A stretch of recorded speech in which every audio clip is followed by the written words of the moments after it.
Hi, I'm Dr. Rena Azar, and this is Dr. Susan Raschal. Today we're going to talk about another allergy. It is just something that is common. We were going to show you a picture, but we couldn't find a good one. But it is something that is concerning because it can be very problematic, difficult to detect as the source of your problem, and it is mold. So mold is a problem because it can be insidious. In other words, you don't know where it is in the house. And that is very common. I'll have patients that come in and tell me, I've been living in the same house for 15 years, never had a problem, and now I'm developing allergy symptoms. My nose is running, I'm getting headache, I'm getting itching of my ears, eyes, mouth, nose, I'm sneezing. I have no idea what it is. So one of the first things, so what changed? Was one of the questions. Well, they can't think of anything that changed inside their household, but well, it turns out that we had a particularly rainy season. And because of that, we know that one of the characteristics that allow mold to grow like crazy is going to be moisture. So you put mold, or you have a little bit of mold, or you just have soil, for an example, in a dark, moist area, and you're going to have mold growth. Know that mold only grows on organic substances can develop mold. So for an example, if you look in your bathroom and the shower and you see on that drain, you'll see some black slimy mold. It's not actually on the stainless steel, it's actually on the scum that you've washed off your skin. And that's what the mold is actually on. So it has to be on an organic substance.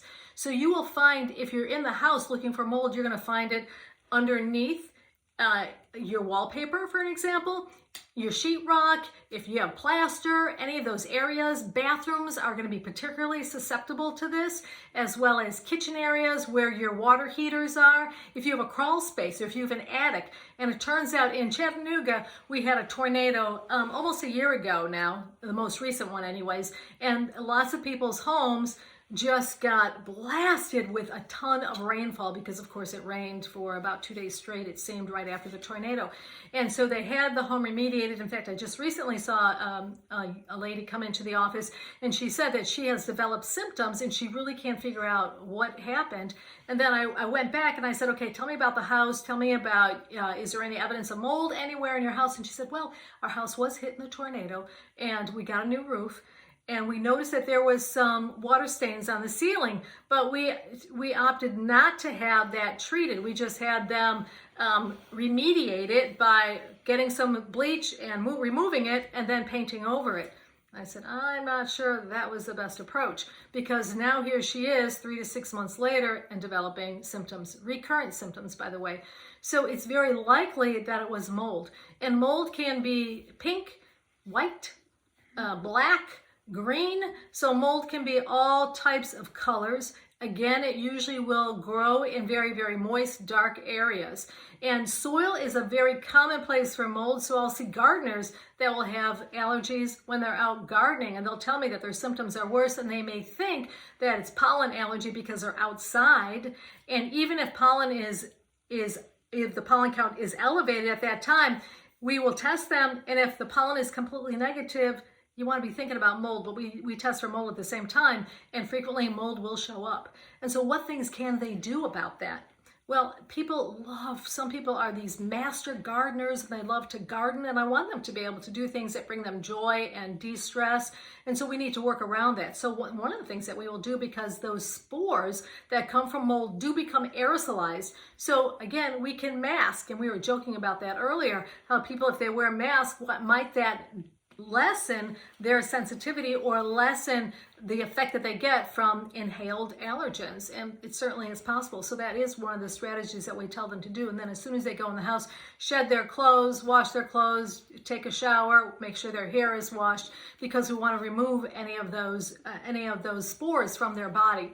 The other thing I want to do is make a distinction between black mold and mold, because there is black mold that is considered a real problem. And when we talk about black mold, we're referring to not a mold that one is allergic to, but a mold that can be toxic. And the symptomology is very different. So those people may have sinus severe headache. So it may seem like a sinus pressure, but they have severe headache. They can develop what we call mental fog. They may also have symptoms where they get nauseated, or in some cases they can be bringing up blood, coughing up blood. They can have permanent neurologic deficit because of the black mold. And many people have, it's been more of a problem in Texas or other areas where they've had a lot more rain, and especially in Louisiana after Katrina, where they had a lot of flooding. So that can induce that black mold, which again is a toxin. It's very difficult to diagnose because there's no good test for it. But don't confuse that with a mold that is black in color.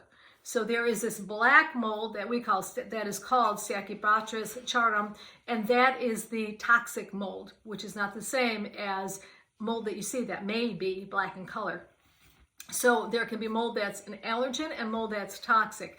And so the way we treat the mold that you're allergic to is, again, avoidant measures. We also use dehumidifiers. I recommend that. Look in your crawl space, look in the attic, look in every part of the house where there could possibly be mold growth. And then if there is, it is challenging to remediate. But the key thing is to not just patch up the ceiling that may have a water stain on it. You want to make sure that there's no mold that's growing around that or on the other side of the ceiling that you can't see. So that is something that this particular patient of mine will have to have checked out. Then the other thing is, like I said, dehumidification. So you want to dehumidify the area to help lessen it. In fact, we have a basement that will definitely get musty and the humidity will be high. So we run a dehumidifier 24/7 in that space.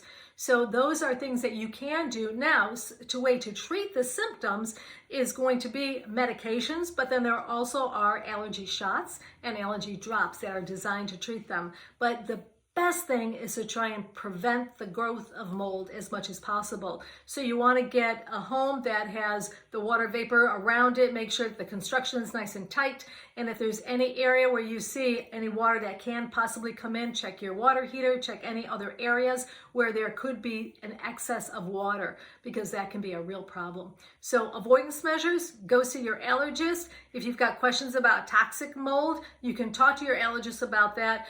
Again, there is not a great treatment for that. The key is removing yourself from that environment. In fact, I have had to recommend to several patients to move out of their home because it was such a problem. And they did, and it probably saved their lives. So stay tuned for more videos on allergens and hashtag anaphylaxis, hashtag rhinitis, and hashtag asthma.